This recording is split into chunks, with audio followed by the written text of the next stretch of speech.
അപ്പോൾ ഹായ് എല്ലാവർക്കും നമസ്കാരം. ഇന്ന് വന്നിട്ടുള്ളതെന്ന് പറഞ്ഞു കഴിഞ്ഞാൽ ചെറിയൊരു സന്തോഷ വാർത്ത നിങ്ങളെല്ലാവരും അറിയിക്കാൻ വേണ്ടിയിട്ടാണ്. കാരണം വെച്ച് കഴിഞ്ഞാൽ നമ്മുടെ ഫാമിലി മെമ്പേഴ്സ് ഏകദേശം 200K ആയിട്ടുണ്ട്.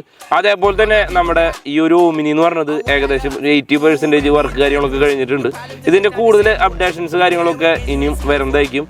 അതേപോലെ തന്നെ ഇത്ര നാൾ നമ്മളെ സപ്പോർട്ട് ചെയ്ത എല്ലാ ഫ്രണ്ട്സിനും ഒരുപാടധികം നന്ദി. കാരണം അതേപോലെ തന്നെ ഈ ഒരു വണ്ടി നല്ല രീതിയിൽ തന്നെ ഏറ്റെടുത്തിട്ടുണ്ട്. കാരണം ഈ ഒരു വണ്ടിയുടെ ഒരു ചെറിയൊരു വീഡിയോ നമ്മൾ അപ്ലോഡ് ചെയ്തിട്ടുണ്ടായിരുന്നു. ആ ഒരു വീഡിയോയ്ക്ക് തന്നെ നിങ്ങൾ തന്ന സപ്പോർട്ട് എന്ന് പറഞ്ഞു കഴിഞ്ഞാൽ നല്ല രീതിയിൽ തന്നെയായിരുന്നു. കാരണം വെച്ച് കഴിഞ്ഞാൽ 3 മില്യണൊക്കെ കടന്നിട്ടുണ്ട് നമ്മുടെ ഈ ഒരു വണ്ടിയുടെ വീഡിയോ എന്ന് പറഞ്ഞത്. അപ്പോൾ ഒരുപാടധികം നന്ദി. അതേപോലെ തന്നെ തീർച്ചയായിട്ടും ഈ ഒരു സപ്പോർട്ട് എപ്പോഴും ഉണ്ടാവുമെന്ന് പ്രതീക്ഷിക്കുന്നു. അപ്പോൾ ഓക്കെ.